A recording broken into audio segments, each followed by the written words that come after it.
ఏ బాటైనా పర్వాలేదంట, సమయంతో సాగటమే మన సింపుల్ సిద్ధాంతం.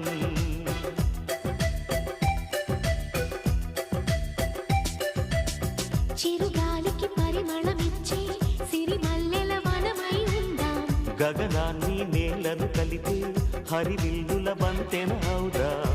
ఆనందం అంటే అర్థం మనమందా, ప్రతి పూట పాటై సాగే హుషారు సరిగమలో.